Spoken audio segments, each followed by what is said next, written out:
Meu nome é Renata, eu trabalhei na Maxtrack 4 anos com treinamento técnico de configuração, MXT 140, os antigos MTC 400, 500, né? Muita gente tem e trabalha com Maxtrack ainda, e também com suporte técnico. E aí, quando foi em abril deste ano, eu saí da Maxtrack e abri uma empresa de treinamentos. Então, a minha empresa, com a Merielle, né, que é minha sócia, a gente criou uma empresa para treinar esse mercado de rastreamento, né, que é um mercado muito carente de conhecimento, de informação. Então, a proposta da nossa empresa é trazer informações e conhecimento dessa área, novas tecnologias, como aplicá-las, enfim.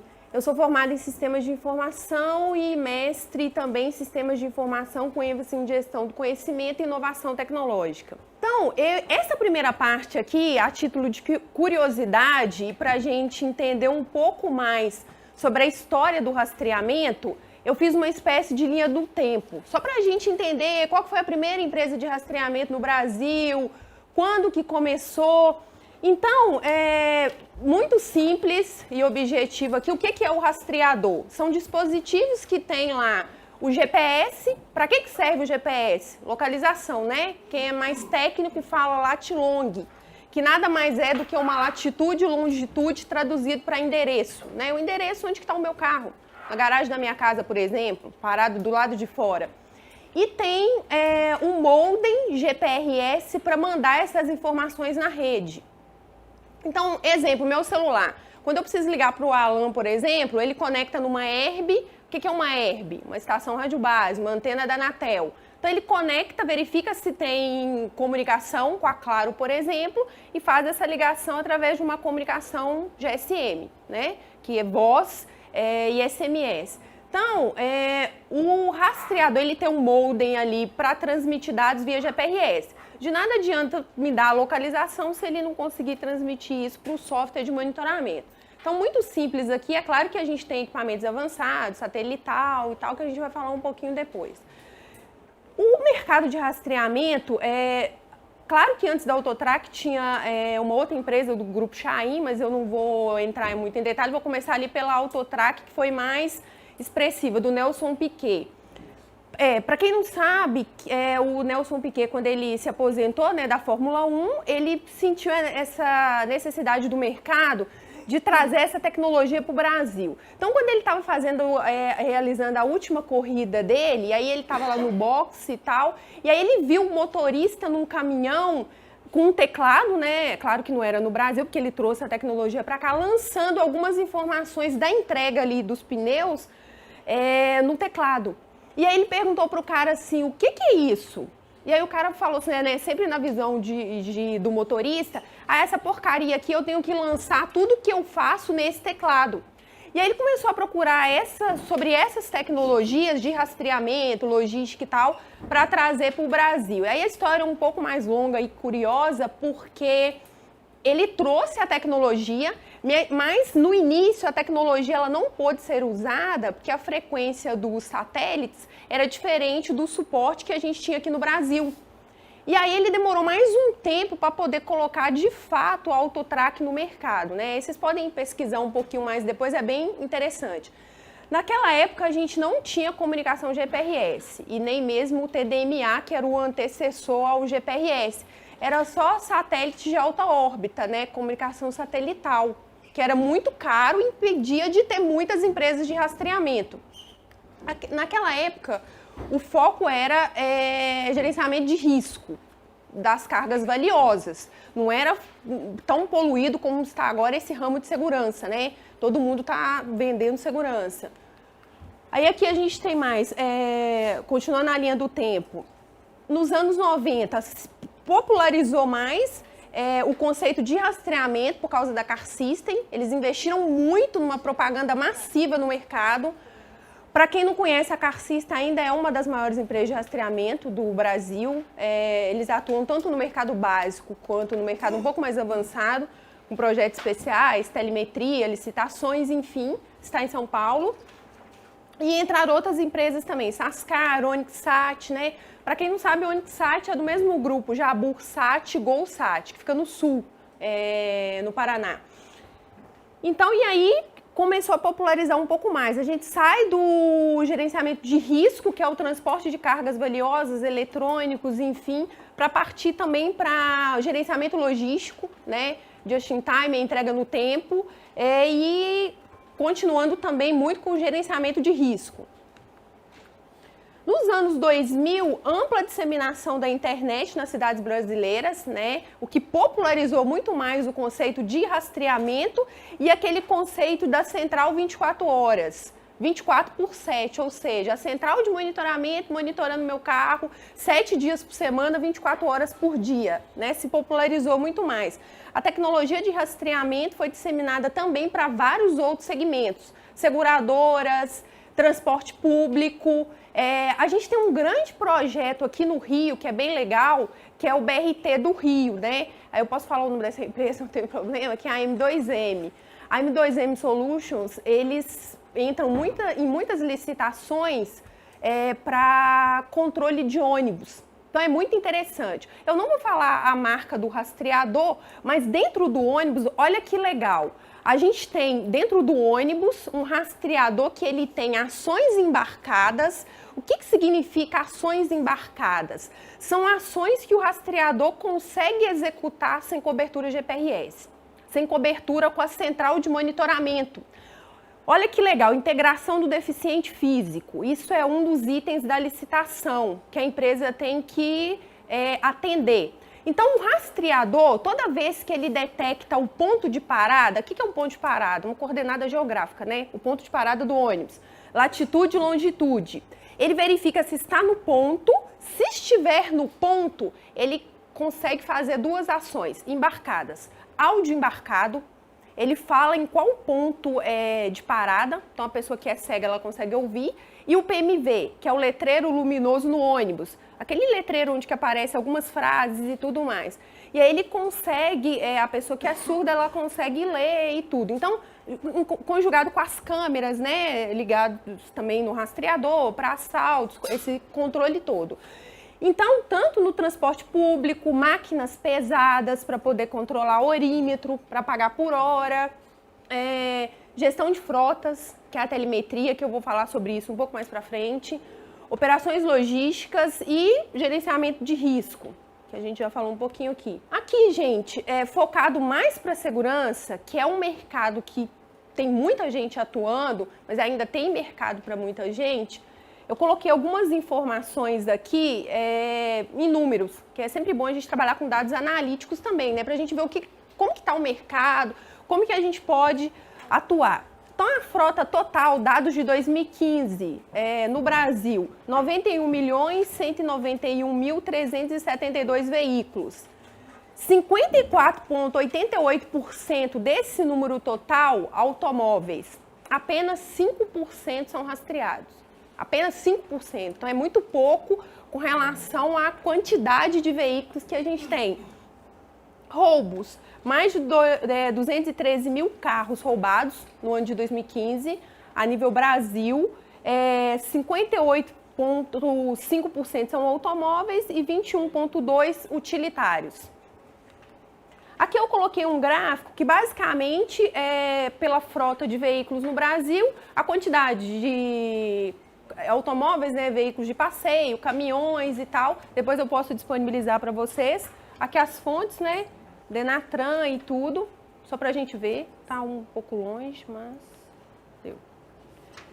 Aqui eu coloquei uma arquitetura, só para a gente entender. Basicamente é o que eu já expliquei aqui. GPS é a localização, por isso que a gente precisa ter um rastreador com com uma boa precisão ali do GPS. A gente sabe que não é simplesmente o fato de funcionar bem ou não, isso demanda também componente físico do rastreador, né? Aí entra um pouco mais além, mas enfim, a gente tem um rastreador com o GPS para me dar a localização e o modem GPRS para poder transmitir isso.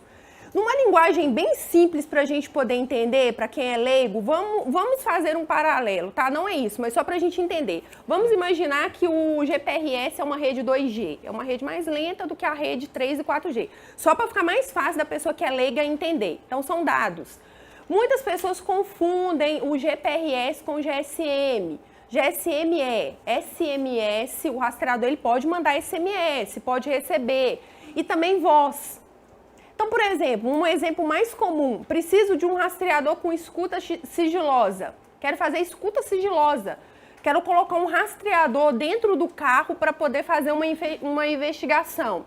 Necessariamente, eu preciso ter um rastreador que tenha GSM, mas que tenha a função específica de escuta. Nem sempre o rastreador que tem GSM ele vai ter escuta. Ele pode ter GSM porque ele só manda e recebe SMS. Né? Vou dar um exemplo que eu conheço, 140 da MaxTrack. Sem passar pelo software de monitoramento, a gente pode mandar um comando por SMS, né, para trocar IP e porta, ativar a saída 1 de bloqueio, enfim, mas também entra o SMS e a parte de voz também. E o GPS, que eu já falei que é a localização. Então, aqui a gente pode ter vários ativos, né? Pode ser um carro, pode ser uma moto, um caminhão, uma pessoa.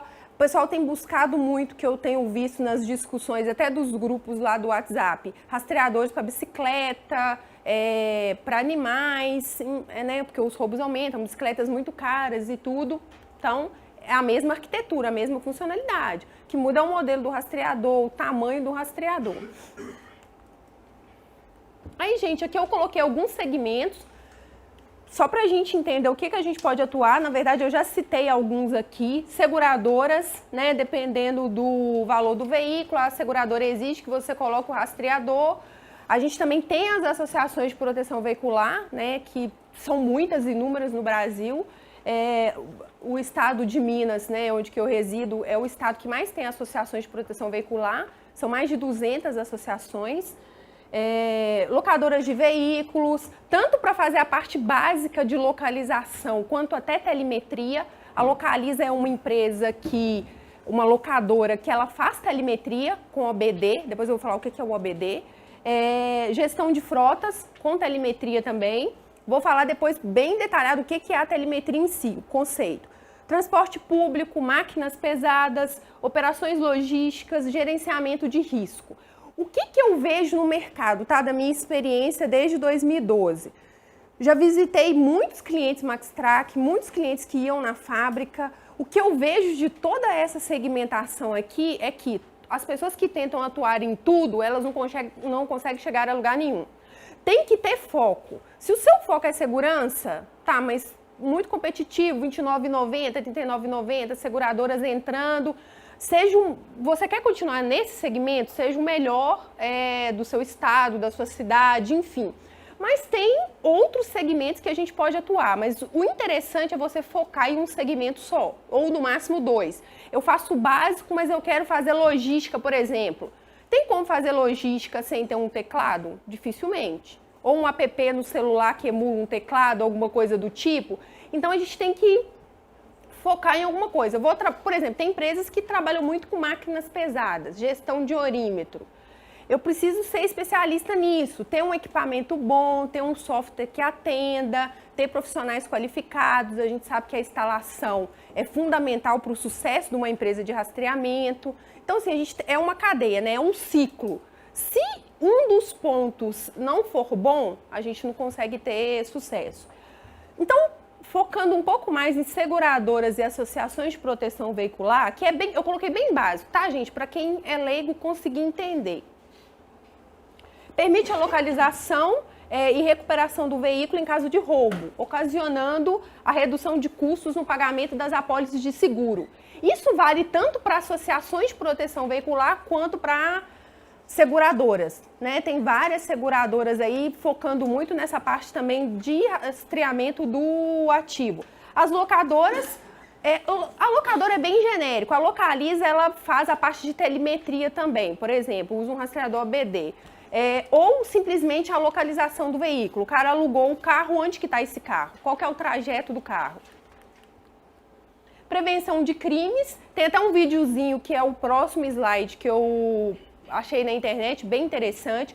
Essa parte de prevenção de crimes, exemplo, um sequestro relâmpago. Tem gente que põe 5 botões de pânico no mesmo carro. Um no porta-mala, do lado da porta do motorista, do passageiro, nas portas de trás. Então, se o cara sofreu um sequestro, alguma coisa do tipo, dá tempo dele apertar o botão. Ou se ele for jogado no porta-mala, enfim. Né? Isso aqui geralmente faz parte do rastreamento básico, segurança. É um adicional.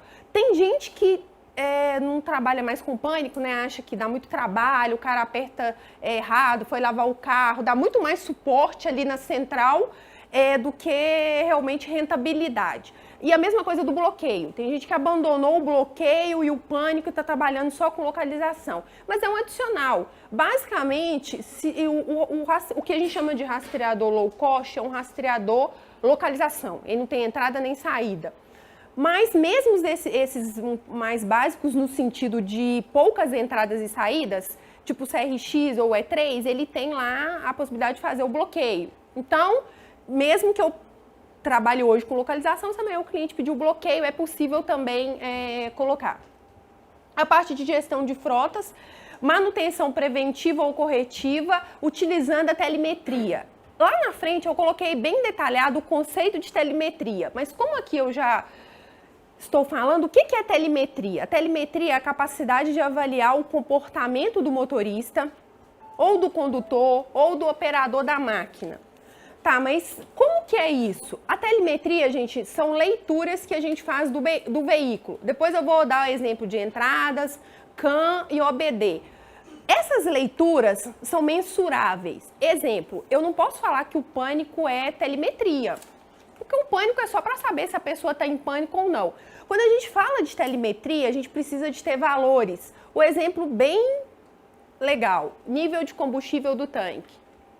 Eu quero monitorar o tanto que é gasto de combustível naquele carro específico. Sei lá, um vendedor que trabalha visitando algumas cidades, enfim, eu quero saber se ele está passeando por aí com o veículo. Excesso de pé no freio, na embreagem. Basicamente, se a gente pensar na velocidade real, baseado no odômetro real, que eu vou explicar depois, sim, a gente pode chamar de telemetria. Mas se a gente fala de odômetro por GPS, eu vou explicar depois como que o GPS calcula, que é um algoritmo, aí não seria telemetria. Mas quando a gente fala de telemetria, a gente está falando de valores mensuráveis. Excesso de pé no freio, na embreagem, que isso é muito avaliado em transporte público, né? Que consome muito e tudo. Temperatura do motor, tensão do alternador, porque a gente sabe que o alternador, quando está a tensão abaixo de X ou acima de X, está com defeito. Então, todas essas leituras, que a gente vai entender melhor depois como funcionam, elas fazem parte de uma manutenção preventiva ou corretiva. Por que eu coloquei esse termo? Porque quando a gente está falando de transporte público, que aí depois a assistência vai falar desse módulo de ônibus, que é bem interessante, que aí fala de previsão de viagem, tempo estimado de chegada no ponto, no próximo ponto e tal, a gente, geralmente algumas empresas trabalham com pontuação. Qual que foi o melhor motorista do mês? E aí a gente está fazendo uma manutenção preventiva, porque a gente pega vários itens de telemetria e tem os pesos, né? Se é de pé no freio, na embreagem e tal. Se o motorista ele teve menos infrações, significa que ele foi melhor pontuado e ele pode ganhar um prêmio, enfim, o pessoal trabalha com isso. E a manutenção corretiva, você está conduzindo ali a correção da conduta desse motorista. Então, por exemplo, o cara anda muito em marcha lenta. Ele está de primeira, segunda marcha, esgoelando o carro, consumindo combustível e a conduta dele para dirigir aquele veículo não está correta. Então, você pega essas leituras, né, para depois advertir o motorista, enfim. Mas depois eu vou entrar bem mais em detalhes, vocês vão entender. Aqui foram alguns exemplos. Quando a gente fala de gestão de frotas, inevitavelmente precisa ter telemetria. Porque senão como é que eu vou gerir essa frota?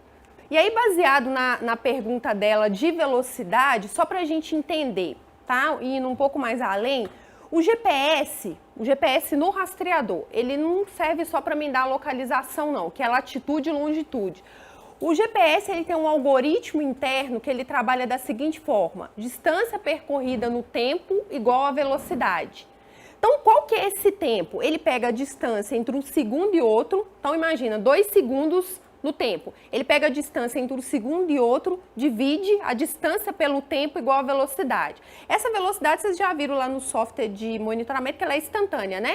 Ele vai atualizando ali a informação de velocidade. Por que a gente não pode chamar isso de telemetria? Porque a gente pode ter vários problemas com o GPS. Para o GPS funcionar muito bem, precisa ter o quê, gente? Visada, correto? Tem que ter visada. Se eu estiver na garagem de um shopping, num túnel, por mais que o componente seja de última geração ali do rastreador, claro que se não tem visada, a tecnologia funciona dessa forma.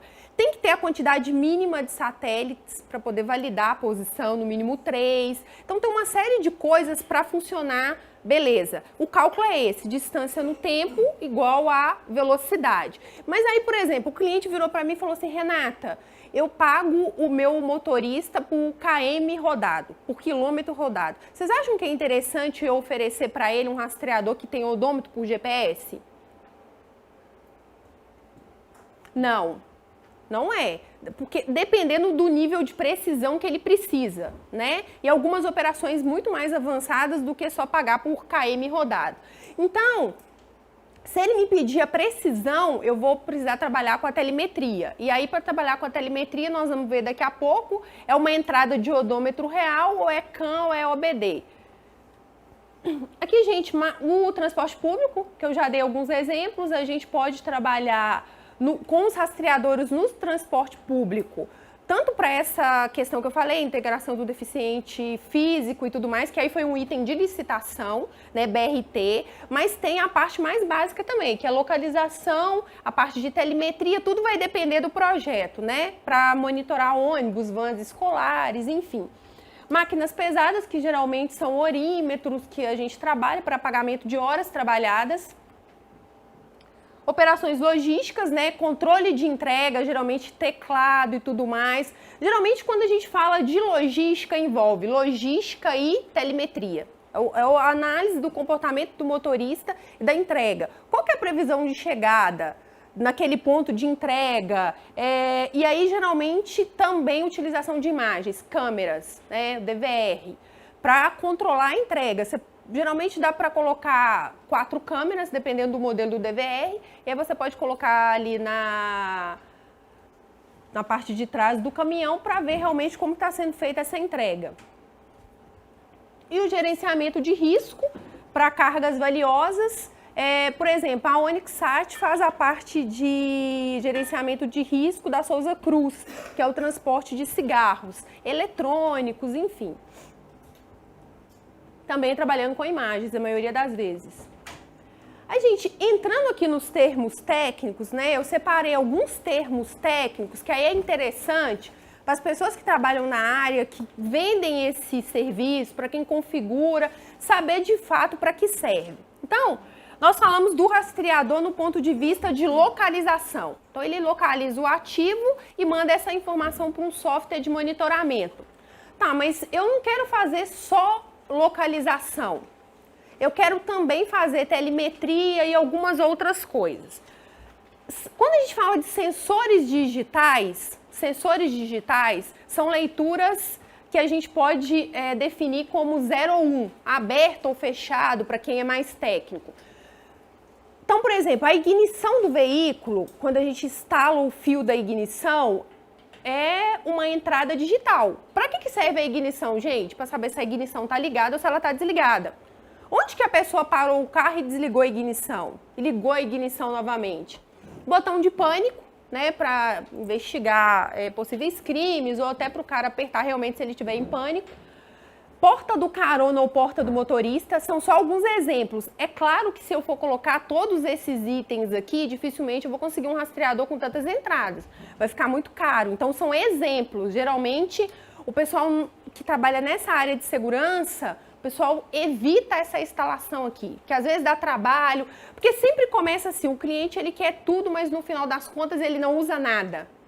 E ele pede um tanto de coisa, você tem um trabalho danado, tem que procurar os sensores, às vezes só vende em São Paulo, aí tem que procurar, chega para você, testa, né? Você fica no teste ali com ele alguns dias, precisa ter um instalador para poder instalar, o custo sai mais caro porque precisa do sensor. Mas, por exemplo, porta do carona e porta do motorista. Quero saber se aquele motorista ele deu carona para alguém. Ele não pode levar ninguém de carona. Ele transporta uma determinada carga. Sensor de violação do painel. O que é o sensor de violação do painel? É um sensor simples, geralmente o pessoal chama de magnético, parece um imã, que ele coloca ali no painel do veículo, liga numa entrada, e aí se o ladrão estiver desmontando o painel para poder procurar o rastreador, aí ativa a entrada e ele fala, ó, sensor de violação ativado. Tem alguém procurando aqui o rastreador. Caçamba, para saber se a caçamba está suspensa ou não. Sensor de betoneira, a gente sabe que o metro cúbico do concreto é muito caro, muito caro. Então, para saber se o cara está roubando ali o concreto, né? Onde que esse sensor foi ativado, em qual local.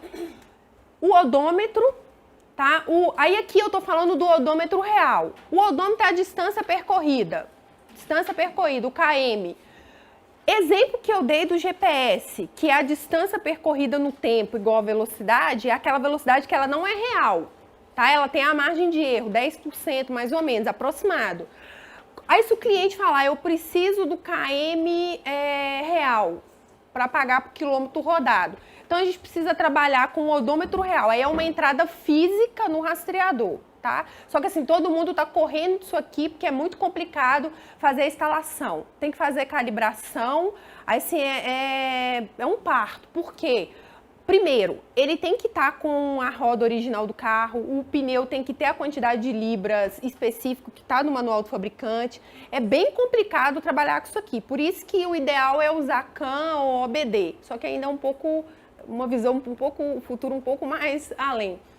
O RPM, rotação por minuto do motor, é uma entrada, faz a leitura lá do motor.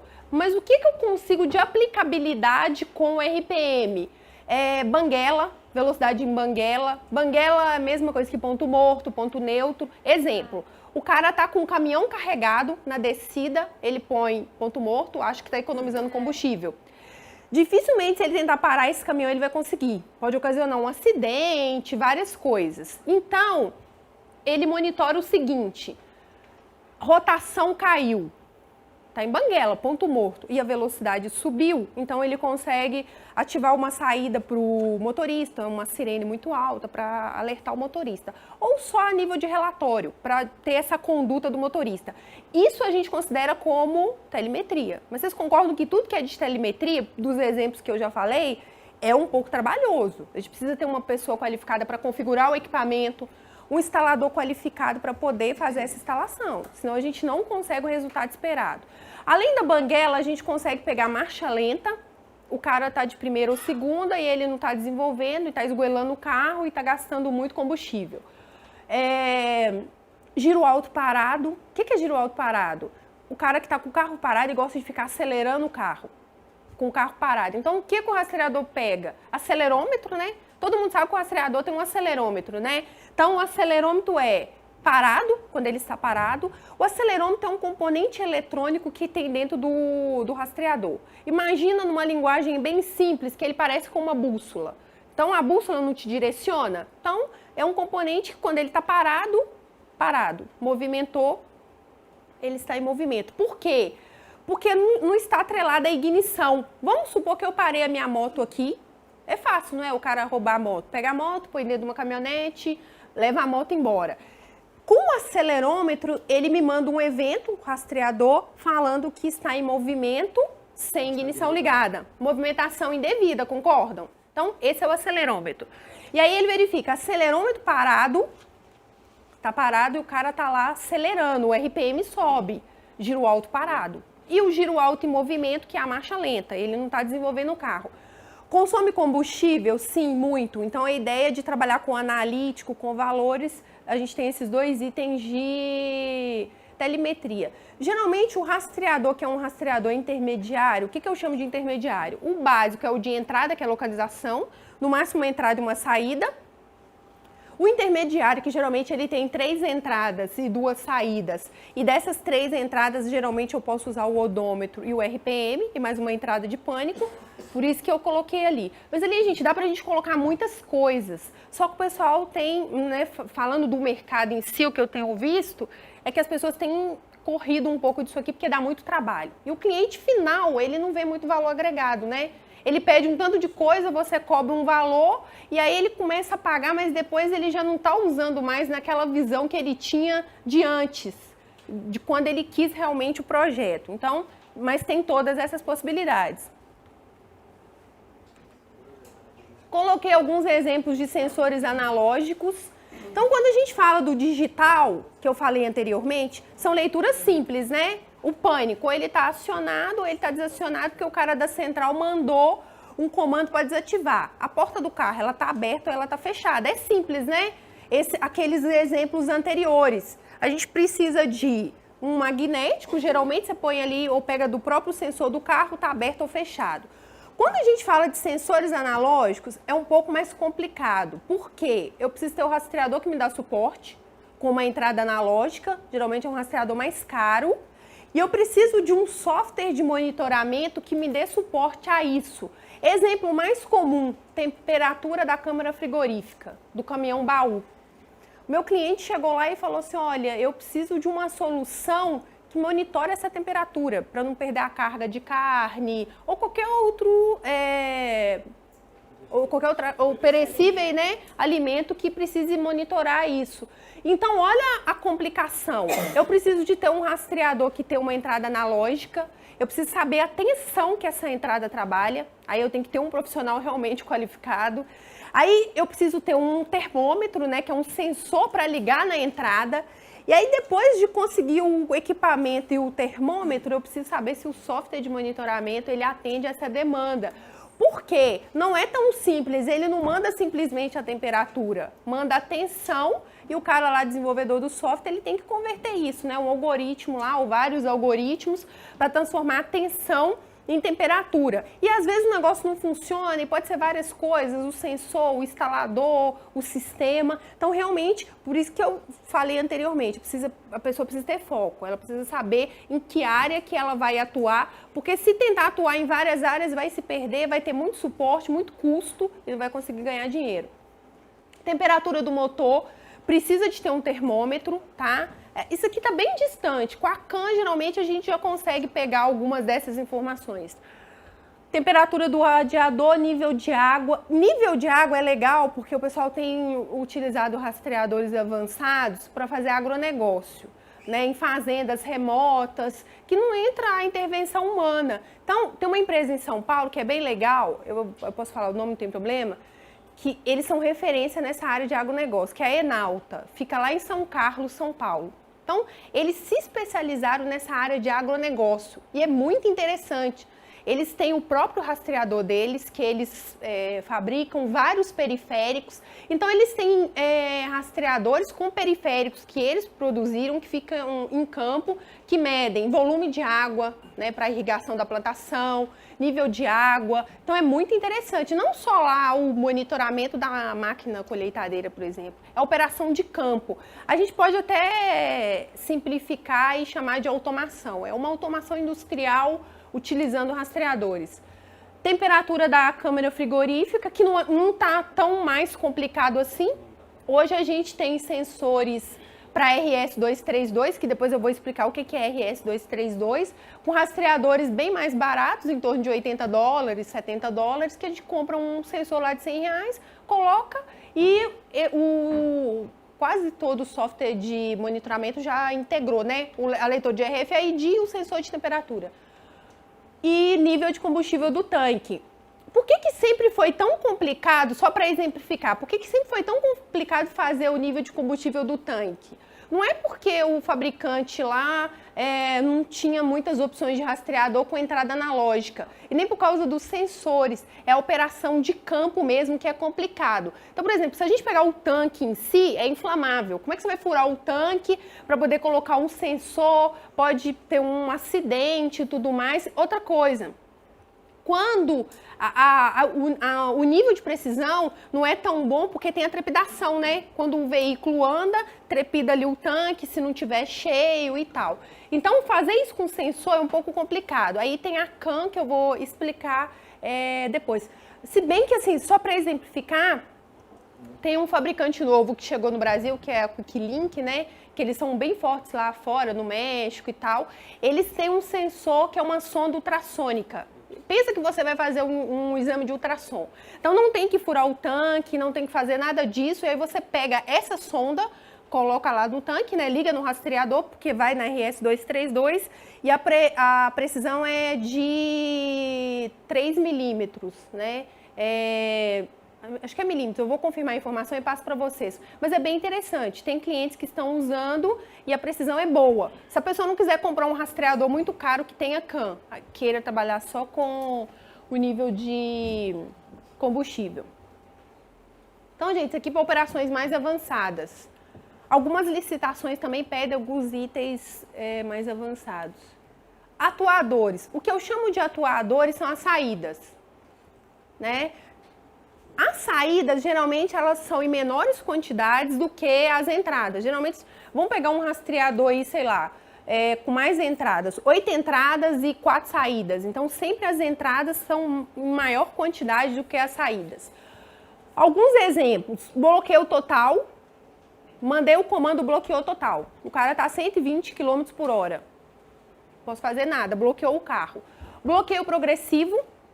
O bloqueio progressivo, muita gente tem usado, né, como a válvula solenoide na bomba de combustível ou até mesmo pela ignição. Tem várias formas de fazer a instalação. O bloqueio progressivo, a ideia de ter um timer, de ter um tempo, é que dê tempo da pessoa jogar para o acostamento, né, ou ver que o carro está com uma avaria, um defeito ali, que é isso que dá a entender, né, no campo, para parar esse veículo. Apesar que tem muita gente que não está usando mais pânico e bloqueio. Sirene, para que serve a sirene? Para várias coisas.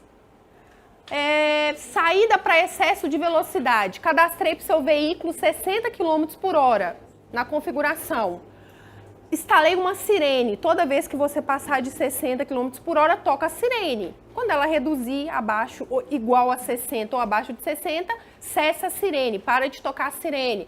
Tem gente que põe uma sirene lá simplesmente por ter a sirene. Sei lá, se roubar o carro e tá num desmanche naquela rua e eu não sei o local exato. É uma sirene que tem uma gravação. Pode ser uma sirene contínua, normal, um barulho sonoro, ou pode ser essa sirene personalizada da Car System que tem essa frase, o carro está sendo roubado.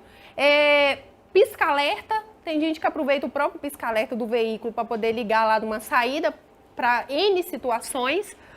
Buzina, trava-baú, né, para entrega, só destrava o baú quando ele chegar no ponto de entrega, quando ele sair, trava de novo, enfim, para várias coisas a gente pode usar. Exemplo, tem alguns rastreadores que tem lembra do acelerômetro que eu falei? Parou, tá parado, entrou em movimento, independente de ignição, acelerômetro em movimento. Então, tinha um equipamento da MaxTrack que ele tinha uma opção assim, tá? Só para exemplificar na saída. Saída para movimentação indevida. Você parou a sua moto, o cara tá roubando a moto, tá movimentando a moto. O que é isso? Movimentação indevida, concordam? Por que é indevida? Porque não liguei a ignição. Então pode ativar uma sirene muito alta. Saída para movimentação indevida. Então, mas assim, é só mesmo, gente, para exemplificar. O pessoal não tá buscando coisas muito trabalhosas, não. É o básico mesmo, no máximo bloqueio, para essa parte mais de entrada do rastreamento, né? Segurança e tudo mais. Aqui eu coloquei um conceito bem legal de telemetria, né? Para a gente entender mesmo o que é. Então, a palavra telemetria é de origem grega, onde tele significa remoto e metron significa medição. Então, é medição. Quando a gente fala de telemetria, é medição, tá? Eu gosto de dar um exemplo bem legal, que eu sempre via lá na MaxTrack, né, o pessoal vendendo e tudo, aí a gente... O comercial é complicado, né? Porque vende tudo que não tem e depois o pessoal da parte técnica tem que fazer. Mas eu já vi assim, por exemplo, o cara vender telemetria com entradas digitais, que é sim ou não. Então, você ligou lá e falou assim, olha, eu preciso de um rastreador que faça medição de excesso de pé no freio e na embreagem. Excesso de pé no freio e na embreagem é um timer, né? Ele tem que contar um tempo que a pessoa permaneceu com o pé no freio e na embreagem.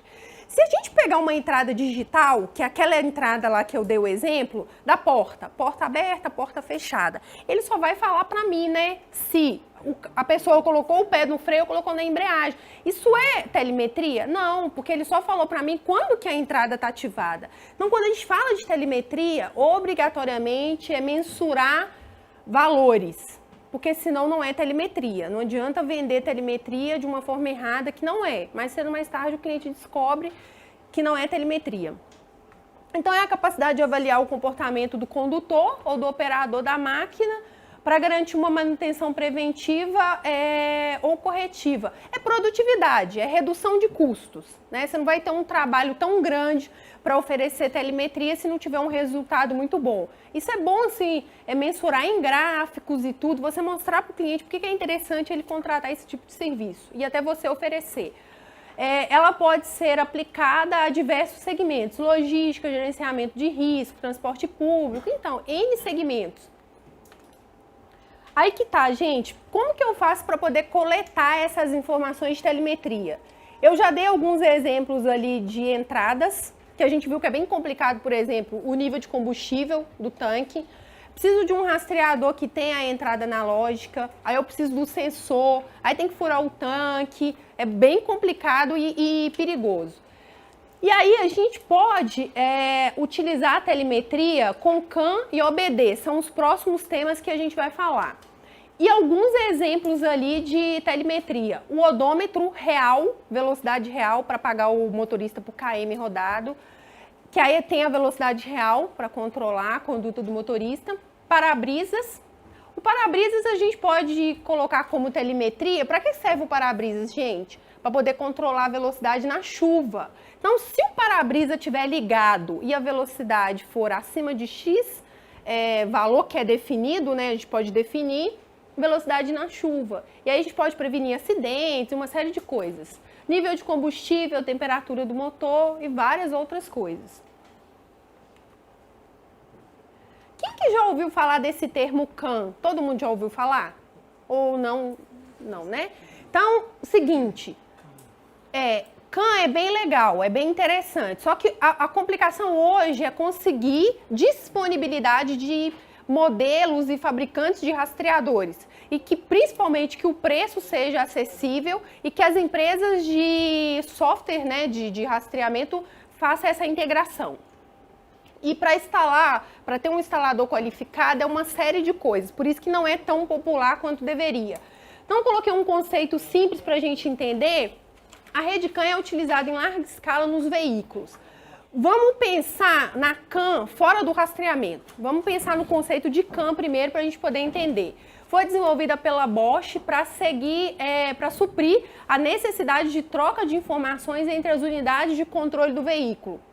Entre o motor, entre a central eletrônica, entre toda aquela mecânica, digamos assim, do veículo.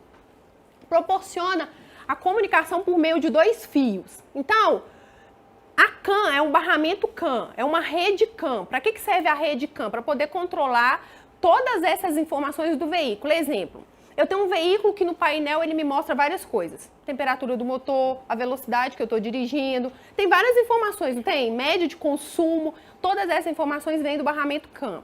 Aí, algumas empresas, fabricantes de rastreadores, eles pensaram assim, por que a gente não aproveita essas informações do barramento CAN para só fazer a leitura disso através do rastreador? É muito mais fácil do que pegar tudo por sensor, né? Você vai lá, tem que instalar, é difícil achar os sensores e tudo mais. E aí, lá tem 2 fios, que é o CAN Low e o CAN High, que a gente faz a instalação do rastreador no carro. E aí, assim, só para exemplificar, alguns fazem por indução, aí não precisa nem ligar o fio necessariamente.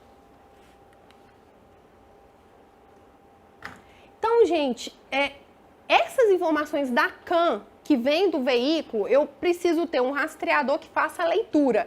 Entendam que o rastreador ele só escuta as informações. Eu ligo o rastreador lá, ele pega essas informações e manda para uma central de monitoramento. O rastreador ele não escreve na CAN. O que é isso? Significa que o rastreador ele não manda nenhuma informação para o carro, ele só faz a leitura. Ele só escuta aquela informação.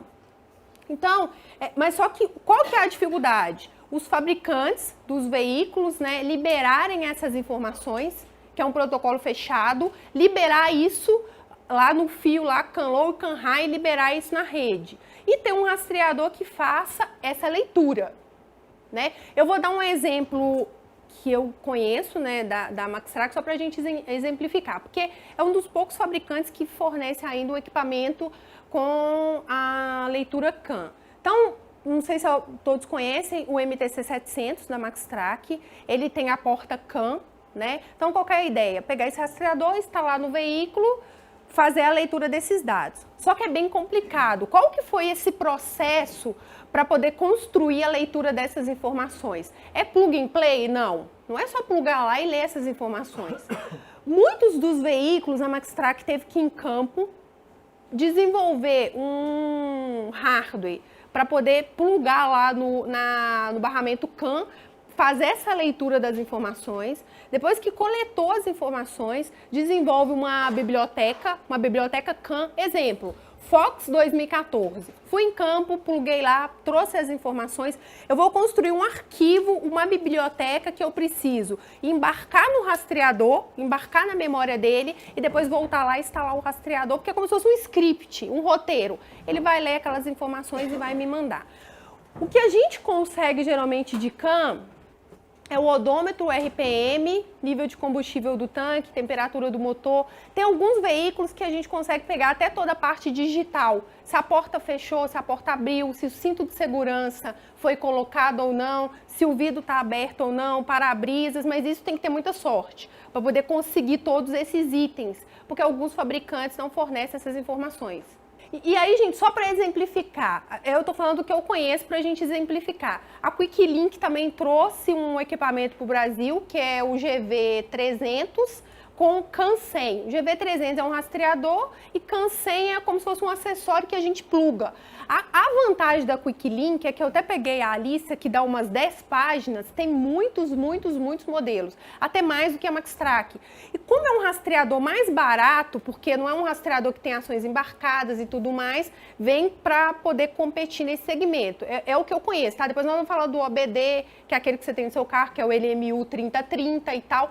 Só que quando a gente fala de um rastreador, aí eu passo as duas listas para vocês. Quando a gente fala de um rastreador com o conceito de CAN, geralmente é um rastreador mais robusto, que ele tem outras funcionalidades além da CAN, né? Que o OBD é bem um conceito de... O próprio usuário às vezes consegue instalar, só coloca lá no OBD do veículo. Eu coloquei alguns exemplos aqui de protocolo, só pra gente, que a gente ouve falar todo dia e tal.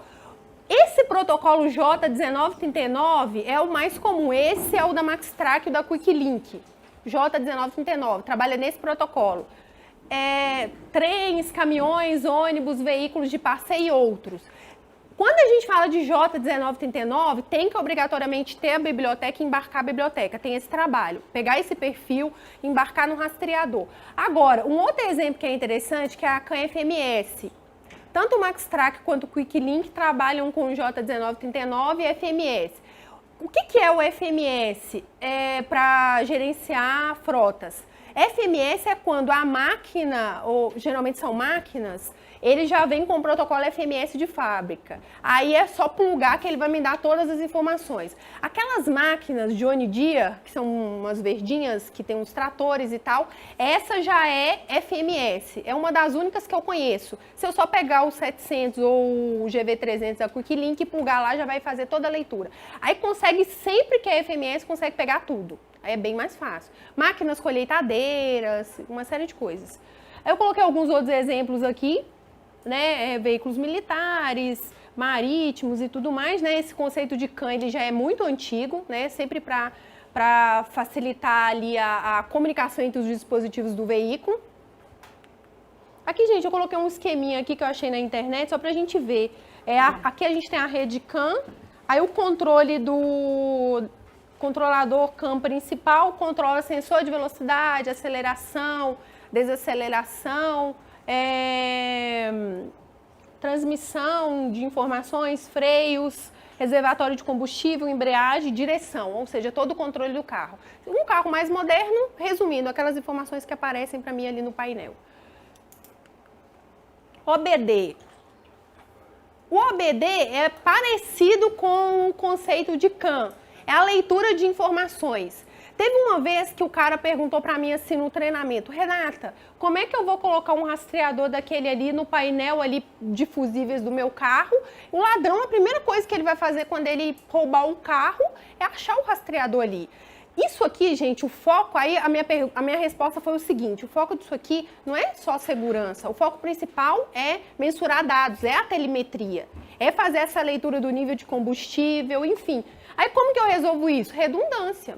Eu ponho um rastreador lá mais básico escondido, né? E ponho esse daqui para fazer essas leituras. Então, gente, o OBD, no Brasil, o OBD2, ele surgiu com a necessidade de reduzir a emissão de poluentes e teve início com o mais simples dos sistemas de injeção eletrônica. Então, mesmo conceito de CAN. No veículo, ensina a mecânica do veículo controlar a emissão de poluentes. Foi uma exigência lá nos Estados Unidos. O sistema foi se aperfeiçoando e com o tempo adquiriu um viés econômico. Os fabricantes também criaram rastreadores utilizando essa porta OBD. Essa porta ela fica ali no painel de fusíveis do carro, né? Para poder fazer essas leituras de informações de telemetria. Atualmente o sistema OBD2 acumula ainda mais vantagens para o motorista, né? Ele consegue detectar vários itens, né? Aí vamos pegar no exemplo da concessionária. Meu carro deu problema, eu levei lá, ele vai desmontar o seu carro todo para saber qual que é o problema? Não, vai fazer um scanner. Como que faz o scanner? Pela porta OBD. Geralmente pela porta OBD. Geralmente eles fazem esse escaneamento pela porta OBD. Bom dia. Fazem um scanner todo do veículo para saber qual que é a avaria. Não precisa desmontar o carro todo para saber o que está acontecendo. A mesma porta. Inclusive, outro dia até um cliente me fez uma pergunta interessante. Eu preciso, Renata, de um cabo que seja um duplicador de OBD. Por quê? Vai que o meu carro dá problema, eu quero ter um cabo ali que amplie essa saída, porque se precisar fazer um diagnóstico, ele tem uma saída auxiliar. Se precisar de colocar o rastreador, coloca. Aí foi até o Canela que me deu a dica do cabo, que eu liguei para ele. E então existe. Sim, existe. Então, gente, proporciona economia de combustível e menor desgaste das peças. Olhando nesse sentido de rastreamento, pegando essas informações do OBD, ali pelo rastreador, vai para o software de monitoramento e a gente consegue gerar vários relatórios. Consumo de combustível, enfim. Ô, gente, eu coloquei só uma visão aqui, tá? É porque, assim, aí eu tô falando do Mercado Livre, internet. É porque tem muita gente que, às vezes, até alguns fabricantes, pensando num projeto de OBD, eu lembro até lá da Maxtrack, o pessoal comprou alguns da internet para poder testar, para ver como que é isso. Mas é claro que não tem Anatel e uma série de coisas. Mas você compra lá 30, 40 dólares, instala no seu carro você mesmo. Geralmente, às vezes, ele tem um app, um aplicativo, e você consegue ver essas informações. Só espetar. Geralmente até o mais barato de todos você consegue ter um bom resultado, mas não para comercializar, por causa de Anatel e uma série de coisas, né? Coloquei aqui só para exemplificar e tem uma foto aqui. Ô, gente, então RS232 foi um outro termo técnico que eu coloquei, porque assim, o pessoal tem muita dificuldade com a questão da RS232. O que é a RS232? Falando numa linguagem universal de tecnologia, é uma serial utilizada largamente, tem grande importância na área de automação industrial, pois grande parte dos equipamentos ainda recorre a essa tecnologia para comunicação, né? Então, a RS232 no rastreador, geralmente na bancada, serve para configurar, né? Para plugar o rastreador ali num cabo e fazer a configuração do equipamento. Né? Se eu estou usando só para configurar, não tem muita importância para mim. Tem que funcionar bacana lá, com conversor serial e tudo mais. Mas em campo, alguns fabricantes de rastreadores, eles viram nessa possibilidade da RS232 ampliar o segmento com um rastreador mais barato. E aí colocaram lá a implementação de alguns periféricos. O que a gente mais conhece e vê o pessoal usando? Leitora de RFID.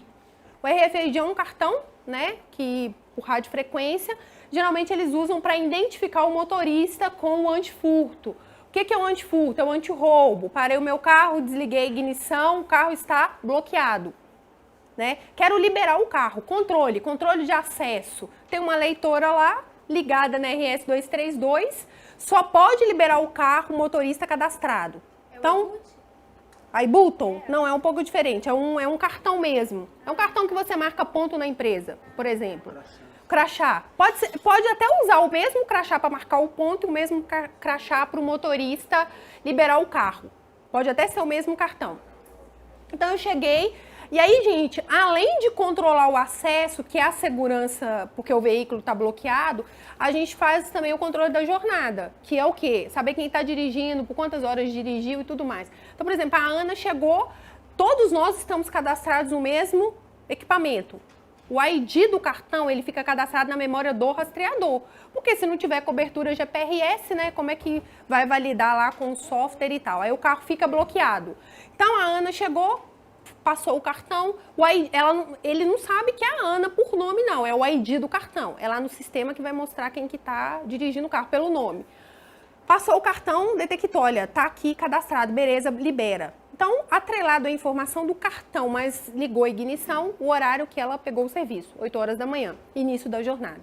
Desligou a ignição, fez o logout, logoff do cartão, então fechou a jornada. Então, controle de acesso e a segurança, dirigibilidade. A gente consegue fazer isso hoje em equipamentos mais baratos, 70, 80 dólares, a gente consegue fazer isso.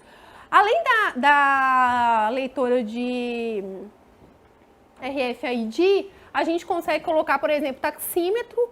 O taxímetro a gente consegue saber se o motorista está ligado na bandeira 1 ou 2. A gente consegue saber o valor da corrida. O próprio rastreador ele faz esse cálculo e manda para o software de rastreamento. Leitora de RFID para controle de passageiros. Eu achei isso aqui fantástico, a ideia do cliente. Lá em Betim, na Fiat, tem os especiais, né, que levam os funcionários para casa e para a empresa. E aí, quando chega no final do mês, né, o pagamento, geralmente às vezes sexta-feira, todo mundo quer pegar um ônibus para ir para Belo Horizonte fazer compras. E aí o pessoal fica em pé e tal. E aí, essa integração é o seguinte, para passageiros. Então, eu coloco a mesma leitora de RFID, só que não tem bloqueio. Aqui não é antifurto, não é bloqueio. É só saber quem está autorizado a entrar naquele ônibus. Então, 50 pessoas estão cadastradas para poder entrar. Qualquer um é intruso. Então, se a pessoa... Aqui a gente pode usar duas saídas do rastreador, que poderia ser um LED vermelho e um LED verde, por exemplo. Cadastrei passageiros autorizados. Passou o cartão... Acender um LED verde, passageiro autorizado, através da saída. Pode entrar no ônibus. Não está cadastrado. LED vermelho, passageiro não está autorizado. Só um dos exemplos, tá? Tem gente que põe várias coisas na RS 232. Geralmente trafega entre 600 bytes e 1000 bytes. Tráfego de dados na RS 232. Na realidade é um controle de passageiro. Controle de passageiro. Controle de passageiro, só para exemplificar. Nesse caso aqui está integrado, não é dado livre. E se a gente quiser trabalhar com dado livre? O que é dado livre, gente? É um dado que o rastreador ele não entende. É uma string em ASCII ou em Hexa, que aí o desenvolvedor do software precisa interpretar. Tem gente que coloca, eu já vi um cliente que colocou um tablet que ele trouxe da China, né, RS232. Então, se o periférico ele for RS232, geralmente dá para poder colocar. O iButton não é RS232, a iButton barramento on-wire. O sonho de consumo de todo engenheiro é conseguir um conversor para converter o barramento on-wire para RS232. Parece parecido, né? Sim, sim. Então, assim, a gente tem que ter um conversor que converte o barramento on-wire para RS232. Mas eu, particularmente, eu não acho muito interessante o iButton. Porque, né, o iButton, gente, é aquele controle lá na cidade próxima lá que eu moro, em Contagem, eles usam aquele iButton para controle de estacionamento, né, o parquímetro lá. Chegou, você compra créditos para parar na rua, o rotativo, coloca o iButton lá. Eu acho legal a leitura de RFID simplesmente pelo fato de você poder usar o mesmo cartão para marcar o ponto, para liberar o carro. Né? O iButton é um pouco mais defasado com relação à tendência. Por exemplo, se tem 60 funcionários, aí tem que ter 60 iButton, não é isso? 60 cartões ou 60 iButton se você estiver usando a iButton. Aí o meu colega não consegue abrir o meu carro que está cadastrado no iButton, não é isso?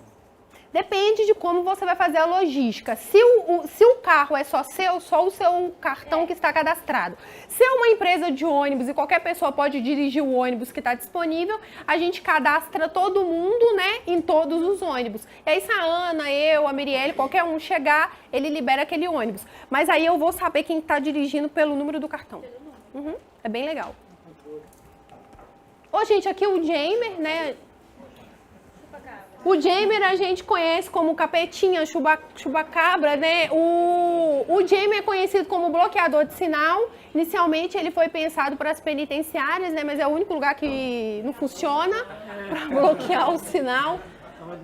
E aí o Jamer, ele emite uma poluição na frequência, no ambiente, aí cai esse sinal. Gente, rapidamente, porque esse meu tempo está terminando, a gente não pode confundir área de sombra com área de Jamer. De forma alguma. Ó, o que é a área de sombra? A área de sombra é a queda gradativa do sinal GPRS. Exemplo, estou viajando do Rio para Minas, estou conversando com a Mirielle numa ligação telefônica. O meu celular está conectado numa ERB, uma estação radiobase da Anatel. E até o meu próprio rastreador. Se eu me afastar muito de uma antena da Anatel, o meu celular, aquela antena que mostra o sinal, não vai diminuindo? Mesma coisa o rastreador. O que a gente mede na comunicação do rastreador com a ERB? É o CSQ, que é o nível do GPRS, que vai de 0 a 31. Se eu estou entrando numa área de sombra, a queda é gradativa, 31, 25, 20 e até ir a 0. Demora um pouquinho para poder cair. O Jamer, a queda é brusca, cai em 1 segundo. Ligou o Jamer e 1 segundo caiu. Dá tempo de mandar alguma coisa para o sistema? Não, não dá tempo. Não dá tempo de mandar nada. Ele guarda a informação, que é o evento, na memória do rastreador. Se tiver o evento que entrou na área de Jamer e saiu, e depois ele descarrega. E alguns fabricantes liberam a funcionalidade de saída para Jamer. O que é a saída para Jamer? Entrou na área de Jamer, aí vocês já perceberam como que o rastreador diferencia, né? A área de sombra é gradativo. Ele vai ativar a saída? Não, ele vai ativar quando é Jamer. Quando que é Jamer? O modem detecta, queda brusca, em 1 segundo. Detectou que é Jamer. Algumas pessoas colocam um bloqueio no veículo, ou bloqueio do baú. Eu, particularmente, sou contra, porque você põe em risco a vida do motorista e de outras pessoas. Talvez um LED colorido no painel, para falar, olha, José, você está numa área de Jamer, ou uma sirene, enfim. Existe rastreador que não? Existe Não. Ô, gente, então, pra mim, aquele conceito que alguns fabricantes fazem de rastreador anti-Jamer, eu não gosto muito desse marketing. É o detector de Jamer, ele detecta. Mas ele não é anti, porque ele consegue restabelecer o sinal? Não. Não existe, então? Não. E aí a gente tem bloqueadores que bloqueiam tudo. 3G, 4G, GPRS, satelital, Wi-Fi... Bloqueia tudo. Ô, gente, então aqui eu já falei que a ideia inicial era para uso nas penitenciárias, é o único lugar que não funciona. Por que não funciona? Porque eles não ligam, né, o bloqueador, e aí os presos conseguem fazer ligações, enfim. Ô, gente, só pra gente terminar rápido aqui, ó, ignição virtual. O que é a ignição virtual? Isso aqui é bem interessante a gente saber para que serve. Quem que já ouviu falar o termo ignição virtual? Para que serve a ignição virtual? Alguém sabe? Exato, menos um fio. Mas como que a gente aplica isso? Na prática, eu vou contratar um serviço com você de rastreamento. E aí você vai colocar o fio amarelo do pó-chave para me dar o sinal da ignição ligada e desligada.